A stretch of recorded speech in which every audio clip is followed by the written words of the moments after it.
Olá, boa tarde. Estamos começando mais um programa Mãe Antenada. Os principais assuntos do mundo feminino você confere aqui. Como lidar com a saúde financeira e a ansiedade que ela traz. Esse é o assunto que vamos discutir hoje aqui com o terapeuta Dr. Diego Windenberg. Doutor, muito obrigado pela sua presença aqui hoje. Prazer enorme estar aqui com você. Prazer enorme estar com você de casa também. Obrigado por estar acompanhando esse programa que traz sempre assuntos de relevância aqui para o pessoal de Feira de Santana, né? Esse é um assunto extremamente importante, falar sobre ansiedade econômica, ansiedade financeira que acaba cometendo tanta gente em feira, né, na Bahia e em todo o nosso Brasil, que não é somente o problema da dificuldade de fazer dinheiro ou de montar uma reserva financeira. Isso tem raízes muito mais profundas. Sim, agora logo começando a saber, o que seria essa ansiedade financeira? Tem a ver com o quê, doutor? Perfeito. A ansiedade financeira tem a ver com as questões emocionais que a pessoa tem que estão relacionadas com a forma como ela se relaciona com o dinheiro, como ela lida com o dinheiro.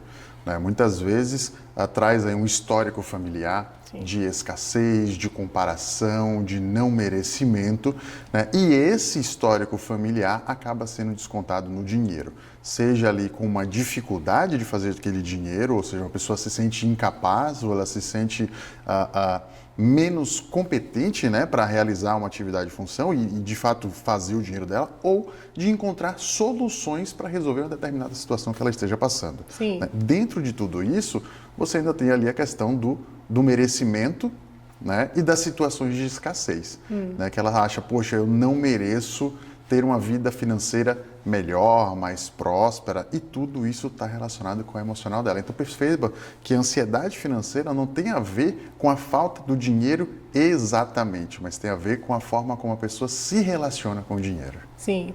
E de que forma essas pessoas elas chegam no seu consultório? Quais são os sintomas que indicam que essa pessoa está com a ansiedade financeira? Ansiedade. Né? As pessoas sempre me procuram ali para entender, Diego, eu quero tratar ansiedade. Quando a gente começa a conversar com a pessoa, entender o histórico dela, entender a rotina dela, entender quais são os fatores, as variáveis que estão desencadeando a ansiedade, a gente sempre vai chegar ali na questão financeira. Né? Financeira e relacionamentos. Né? Financeira e relacionamentos. Financeira e relacionamentos. É a forma, está acontecendo alguma coisa no trabalho, né? Não está sabendo, né? Não criou uma reserva. E por incrível que pareça, tem muito empresário que não tem o costume de montar uma reserva financeira estratégica. E aí decide fazer uma ampliação na empresa, né? Decide aumentar a contratação de funcionários. E, de repente, o maior cliente decide ali encerrar o contrato. Sim. Ele vai ficar ansioso, né? Porque aquele maior cliente que ele tem, muitas vezes, é quem estava bancando toda a estrutura que ele tinha ali. Vai surgir ansiedade financeira por falta de preparo, por falta de conhecimento, né, de planejamento. De gestão. Então, exatamente. Então, a ansiedade financeira, ela vem associada ao conhecimento, né, profissional, não técnico profissional, mas de gestão profissional do negócio daquela pessoa, né, e as questões emocionais que ela está internamente, né, descontando no dinheiro. Eu tinha um cliente que ele me procurou e ele falou, Diego, eu estou com um problema muito grande porque sempre que eu preciso me sentir mais competente para fazer alguma coisa, eu preciso comprar um relógio. Né? E ele tinha muito relógio, ele tinha uma quantia significativa de relógio dentro de casa. E o que acontece é que toda vez que ele fazia uma retirada da empresa para comprar um relógio, ele comprometia o caixa da empresa. E a empresa dele estava quebrando. Eu falei, mas por que você faz isso? Ele, porque eu preciso aumentar o meu ego, eu preciso que as pessoas comentem, vejam que eu estou sendo bem sucedido. Né? Quando a gente vai fazer o tratamento com ele, isso foi gerando uma ansiedade dele ao ponto de ele não conseguir mais gerir o negócio dele. Quando a gente em consultório faz uma investigação do histórico dele, a gente percebe que essa busca por reconhecimento externo era decorrente da falta de reconhecimento do pai na infância. Sim. Então ele não teve um pai presente, né? E ele precisava daquele reconhecimento do pai. Como ele não teve, ele buscava esse reconhecimento fora. Entendemos a origem emocional. E agora, como é que a gente resolve isso? Sim. De que outra forma ele poderia ter esse reconhecimento? Caramba, melhorando a qualidade do serviço, né? Melhorando a qualidade da saúde mental dos trabalhadores, do ambiente, do clima organizacional da empresa dele. E isso também traria para ele reconhecimento. Né? Ele entendeu isso, começou a aplicar isso dentro do trabalho e abriu 2 filiais da empresa dele. Olha aí. Parou de comprar o relógio. Né? Então, quando a gente entende as origens emocionais que estão causando aquela ansiedade, né, todo o problema é resolvido. Porque eu gosto muito de dizer o seguinte, a ansiedade, ela não é um limitante, a ansiedade é sua amiga. A ansiedade segundo a neurociência, é o seu corpo querendo te proteger de uma ameaça, de um perigo iminente. Tá? Então ela surge ali principalmente para te proteger. Então, ansiedade é medo. Medo de quê? Sim. Né? Medo de faltar dinheiro, medo de não dar conta de entregar o trabalho a tempo. Vamos supor que seja uma empresa de varejo. Poxa, eu fechei um contrato, eu não tenho aí estoque suficiente para poder fazer a entrega e se o cliente cancelar? Sim. Olha a ansiedade financeira aparecendo aí. Né? Então, é medo do quê? Qual é o medo que está gerando essa ansiedade? Se a gente entender o medo, a gente agora buscar a solução para poder resolver ele. Então, é importante a gente flexibilizar a forma como a gente lida com os problemas que surgem no dia a dia. Porque se tem uma coisa que a gente tem durante a vida, é problema. Né? E se tem uma coisa que a gente fazer e ganhar dinheiro, é resolver problema. Exatamente. Então, quanto mais problema a gente resolve, mais dinheiro a gente busca. Né? E aí não tem jeito, é resolver um problema. E aí uma coisa para você, toda vez que a gente resolve um problema, a gente cria outro problema. Agora, doutor, uma questão interessante. Para a população comum, a população que ganha um salário mínimo, hoje a gente percebe que viver com um salário mínimo só... Não dá, tá complicado. Então, as pessoas buscam um trabalho, 2 trabalhos, para tentar chegar a uma questão financeira boa, um patamar estável. E quando isso não acontece, gera essa ansiedade financeira. Como organizar e equilibrar essas questões? Perfeito, Deise. A gente percebeu, eu não, foi feita uma pesquisa dentro de uma faculdade de Salvador, da Escola Baiana de Medicina. Eles fizeram uma pesquisa interna para saber qual era o maior gerador de ansiedade, depressão e estresse, né, dentro dos funcionários e alguns estudantes. Eles perceberam que era cartão de crédito e empréstimo consignado. Sim. É muito difícil você conseguir ter um equilíbrio financeiro com salário mínimo como parte do que você recebe vai para pagar fatura de cartão e empréstimo consignado, que já é abatido em folha muitas vezes. Né? Então, a falta de conhecimento de gestão financeira básica, né, acaba prejudicando muito. E aí vem aquela questão da escassez. Sim. Né? Olha a crença que está por trás de um sentimento de escassez. Se quando eu era pequeno eu não podia ter, agora que eu estou ganhando meu dinheiro, eu vou comprar o que eu quiser. Isso, exatamente. Né? E muitas vezes eu já vi isso. A pessoa recebeu um salário mínimo, mas ela está com um iPhone mais novo financiado em 36 vezes. Aí a pergunta que eu faço, para quê? Né? Escassez. Sim. Né? E aí é claro que precisa ser feito um trabalho, não somente da gestão financeira básica daquela pessoa, mas da mentalidade financeira que ela tem. Né? Porque se a gente for parar para pensar do que é prosperidade, prosperidade não é abundância de dinheiro. Prosperidade é não faltar nada. Sim. E depois que a gente entende que não falta nada, né, que eu tenho comida, eu tenho casa, né, eu tenho como me locomover, seja de bicicleta, seja de transporte público, não tenho nenhum tipo de deficiência, eu sou funcional. Depois que eu entendo que essa prosperidade já existe, boa parte da ansiedade vai embora. E aí entender o seguinte, se não me falta nada, agora eu preciso construir o quê? Abundância. Abundância é mais do que eu tenho. Se a pessoa tem um carro, né, e ela vai comprar um carro mais caro, continua sendo um carro de 4 rodas que transporta ela do ponto A para o ponto B. Né? Mas se ela entende que comprando aquele carro, né, um carro melhor, não vai trazer resultado financeiro para ela, pelo contrário, pode trazer mais problema, porque o IPVA é mais caro, porque o seguro é mais caro, dependendo do motor, vai consumir mais combustível. Então, não é só uma questão do conhecimento básico, é uma questão de mentalidade financeira também, que isso tem origem emocional. Sim.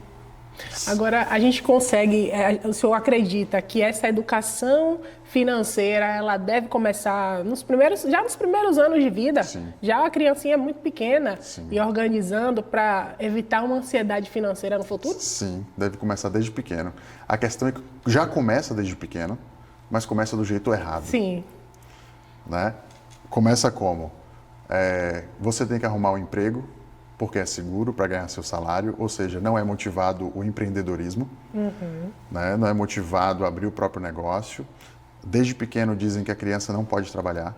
Né? Se a gente for pegar outras culturas, se a gente for pegar outros países, Estados Unidos, Europa, e você provavelmente já viu isso em filme, e o que você, muitas vezes, que você vê em filme, de fato acontece naquela cultura, são crianças vendendo limonada na rua. É verdade. Aprendendo a fazer o dinheiro dela, aprendendo a gerir o dinheiro dela. Já está trabalhando com economia ali. Sim. Por que a gente não tem isso na nossa cultura? Que é de extrema importância para a criança. Né? São crenças familiares, né? Que muitas vezes o pai não foi muito bem sucedido, o avô não foi bem sucedido, abriu um negócio próprio, quebrou. E fala assim, não abre um negócio próprio não, porque você também vai quebrar. Não funcionou comigo, não funcionou com seu avô. Então olha quanta crença relacionada ao dinheiro. Que dinheiro é sujo. Sim. Né? Se a gente for levar para a parte do ensinamento aí de algumas vertentes religiosas, fala que você não pode ganhar muito dinheiro, senão você não entra no céu. Né? Quando, na verdade, a Bíblia fala mais sobre ganhar dinheiro do que sobre amor, Sim. do que sobre paz. Né? Na verdade, a gente precisa, sim, ganhar dinheiro para abençoar outras vidas. Para transbordar, né? Para transbordar, para levar educação, para levar comida, para levar infraestrutura. Então, por que não? Sim. Só que, às vezes, a nossa geração, a gente cresceu dizendo o quê? Eu não quero fazer com meus filhos o que meus pais fizeram comigo. Sim. E aí, acaba super protegendo os filhos. É verdade. Né? E esses filhos, quando chegam na adolescência, eles não sabem como lidar com situações simples. Imagine quando é grande. E aí hoje a gente tem pessoas com 40 anos, 35 anos morando com os pais porque não aprenderam a enfrentar os desafios da vida para se posicionar ali como profissional e fazer o próprio dinheiro para se sustentar, para bancar a casa, Cara, a gente lembra assim, tem uma série de pessoas que saíram de casa com 16 anos, com 18 anos e foi aprendendo ali a enfrentar a vida que conseguiram construir um baita de um patrimônio. Um império, né? Muitos. Muitos. Aqui em Feira tem muito exemplo disso. Né? Então, a educação financeira ela tem que começar desde pequeno. Mas o incentivo financeiro também, a mentalidade. Tem um livro muito importante que eu acredito que é importante você ler, Segredos de uma Mente Milionária. Já ouvi falar. Segredos de uma Mente Milionária. E tem um outro livro também, que é o Pai Rico, Pai Pobre. Também, que é muito bom. Gente, não custa... Hoje, com a internet, você baixa o PDF na internet e lê o livro. Não tem mais desculpa para você não ler. Tem uma frase que fala assim, o que te impede de sair da posição que você está hoje é o conhecimento que você não tem. É verdade. Né? Então, se por algum acaso você está passando por uma ansiedade financeira em casa, qual é o conhecimento que lhe falta para encontrar soluções para tirar você da posição que você está hoje? Eu estava assistindo um vídeo no Instagram outro dia, um Reels. Sim. E o rapaz apareceu e falou assim, como que eu ganhei R$8.000 em 24 horas? Ele mora no sul do país e ele encontrou, sabe aquelas pinhas que vem no enfeite de Natal? Sim. Pronto. A mulher dele comprou as pinhas na internet, né, e ele perguntou, quanto é que você pagou nisso? E ela falou um preço X. Ele falou, não acredito que você pagou isso. No jardim tem um bocado. Então ele começou a catar aquelas pinhas no jardim da casa dele, no jardim dos vizinhos e procurar as pinhas na beira da estrada. Sim. Em 2 dias ele fez R$8.000. Olha aí. Vendendo no Mercado Livre. Né? Então, às vezes, a solução está no quintal de casa. Mas se a gente não tiver com a mente aberta para encontrar essas soluções, a gente sempre vai estar achando que o problema não tem jeito. Doutor, vou fazer o seguinte, vou para o intervalinho, daqui a pouco a gente volta para falar sobre ansiedade financeira e relação com o mundo feminino.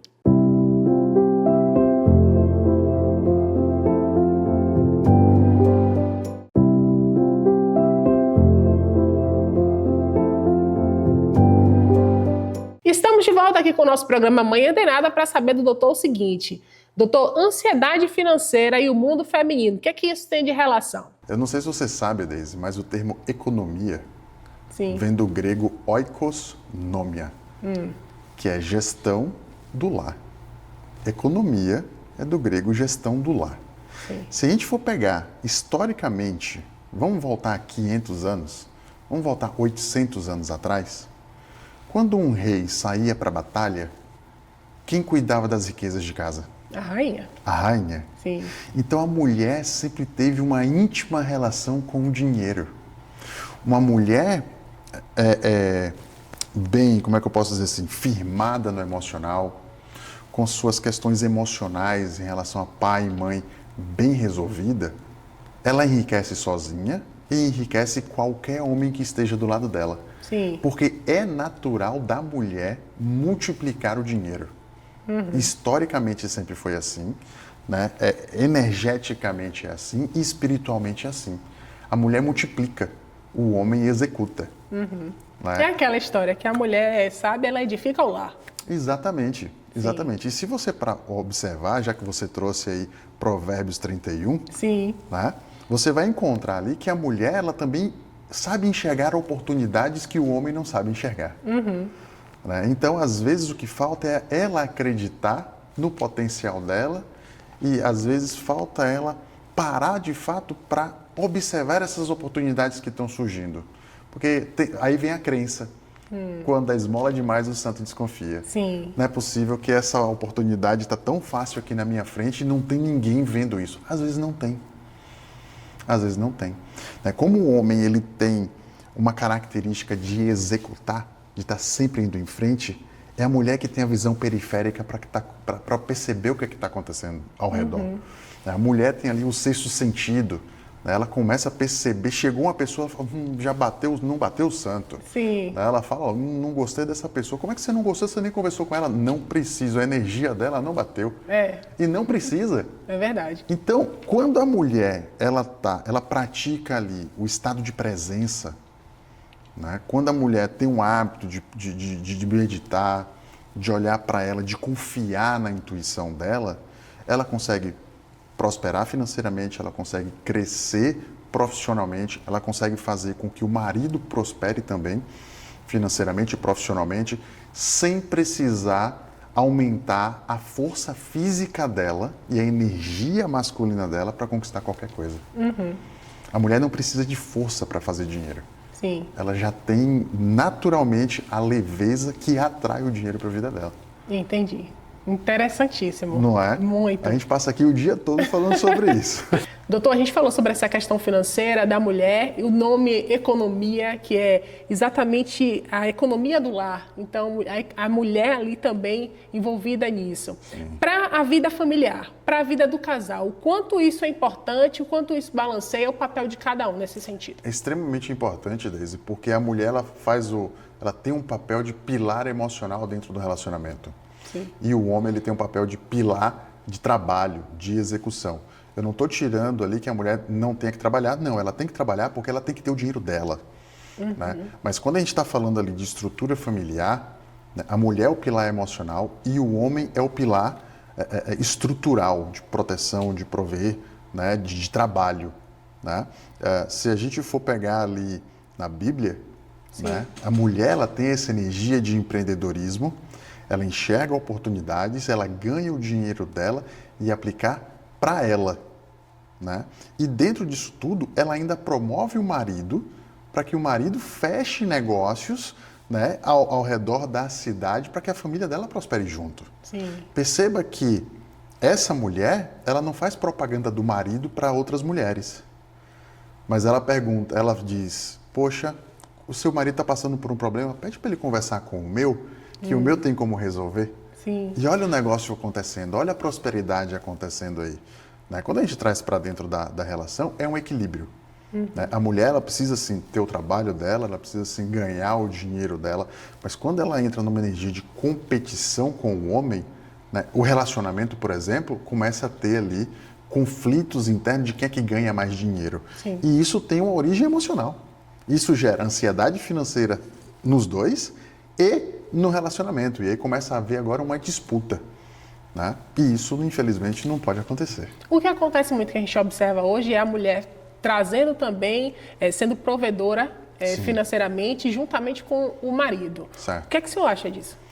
Eu acho que a gente faz o que a gente pode fazer com o conhecimento que a gente tem. Sim. Né? Não tem nada de errado, mas pode melhorar. Né? Porque a mulher, quando ela está exercendo o papel de provedora, é porque provavelmente ela cresceu com uma crença financeira do tipo, ganhe seu dinheiro para não depender de homem nenhum. Uhum. E quando ela faz isso, ela cresce com energia de trabalho muito forte, onde ela não pode descansar. Ela não se sente no direito de descansar, de se vulnerabilizar, porque ela não sabe o que é que poderá acontecer. Aquela crença fica ali ruminando dentro da cabeça dela, né? Ganhe seu dinheiro, ganhe seu dinheiro, ganhe seu dinheiro para não depender de homem, não depender de homem. O que é que a frase não depender de homem traz? Não confie em ninguém, esteja sempre em alerta. Não confie no seu marido, sempre esteja de armadura para enfrentar os desafios, obstáculos que a vida trouxer. Por mais que o marido queira ajudar, enquanto isso não se resolver na cabeça da mulher, não vai dar certo. Você vai ter duas pessoas com energia masculina muito forte. Uhum. Tá?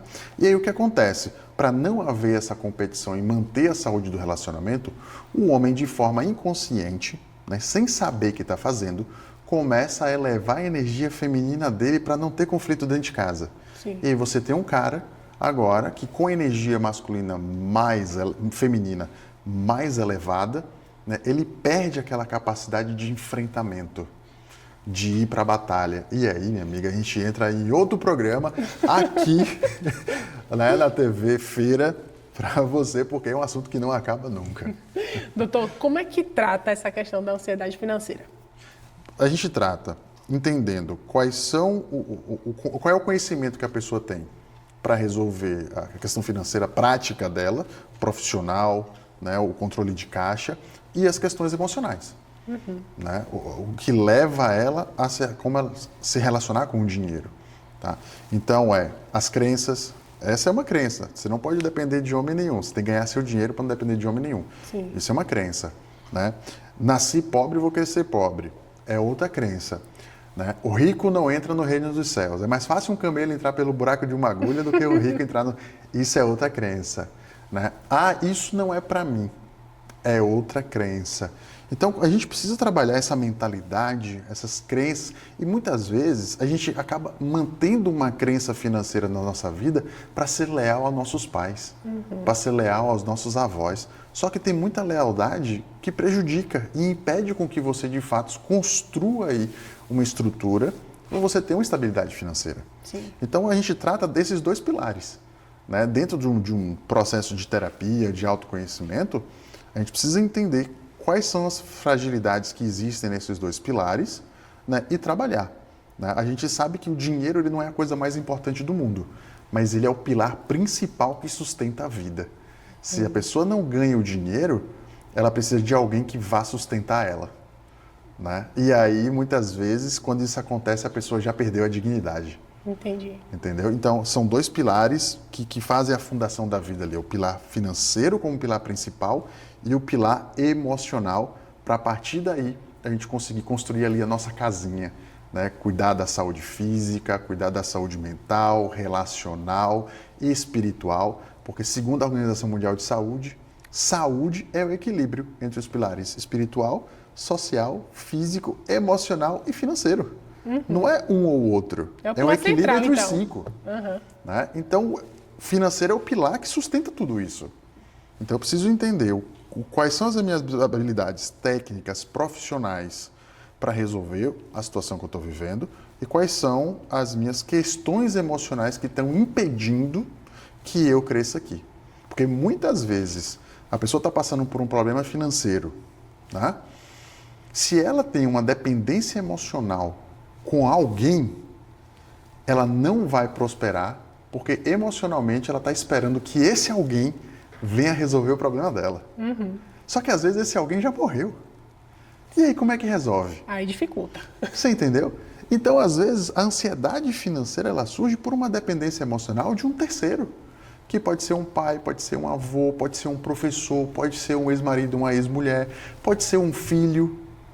E quando você tem essa dependência emocional esperando que alguém venha resolver o problema, essa pessoa empaca, a vida dela não vai para frente. Quando ela tem alguma questão emocional não resolvida no passado dela, a vida dela também não vai para frente. Tem que resolver esse problema do passado dela. Então é assim que a gente vai resolvendo essa ansiedade financeira.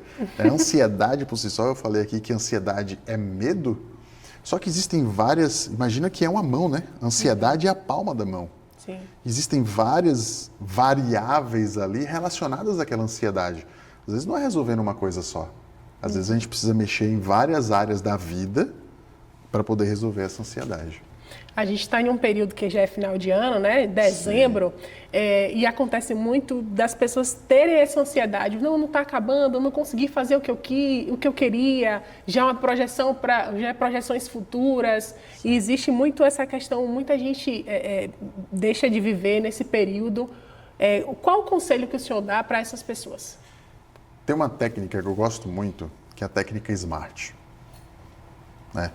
Seja específico, mensurável, alcançável, realizável, dentro de um tempo viável. SMART, né? Específico, mensurável, alcançável, realista e tempo viável. Sim. Ok? Se eu pego os meus sonhos, minhas metas para o ano que vem e coloco dentro desta fórmula, fica mais fácil de realizar o que eu quiser. Porque a questão é que muita gente coloca uma meta que não tem como alcançar. Eu tenho um irmão, meu irmão mais novo, ele é fisiculturista. Sim. Cara, ele é muito grande, o físico dele é muito grande. Só que ele tem 20 anos treinando. Se eu hoje quiser alcançar o físico dele em 6 meses, eu vou me frustrar. E é isso que muita gente faz no final do ano. Coloca uma meta que é impossível de alcançar dentro do tempo que ela determinou. Sempre tem aquela promessa clássica, né? Esse ano eu vou perder 10 quilos, vou perder 15 quilos. Em quanto tempo? Em 2 meses. Não, 2 meses ela não vai perder 15 quilos de forma saudável. Ela vai perder 15 quilos em 6 meses de forma saudável. Então, essa expectativa irreal acaba frustrando a pessoa, a autoestima dela vai lá para baixo e quando ela vê, o ano acabou e ela não fez nada daquilo que ela prometeu. Então, coloque em prática, né, essa técnica SMART, específico, mensurável, alcançável, realizável e tempo viável. Se a sua meta, o seu objetivo para o ano que vem encaixar nesses 5 itens que eu falei aqui, você vai conseguir realizar o que você quiser. E é importante entender o seguinte, o que alguém já conseguiu realizar ou fazer na vida, você também consegue. A diferença é que aquela pessoa muitas vezes tem mais conhecimento que você numa determinada área. E aí eu volto para uma frase que eu falei antes, que é o conhecimento que você não tem está mantendo o problema que você tem hoje. Doutor, muito obrigado pela sua presença aqui hoje no Manhã Antenada. Amei o papo. Eu também. Obrigado para você que está em casa. Obrigado mais uma vez pelo seu tempo aqui. A gente se vê no próximo programa. E assim, portanto, encerramos mais um Manhã Antenada aqui. Os principais assuntos do mundo feminino você confere aqui.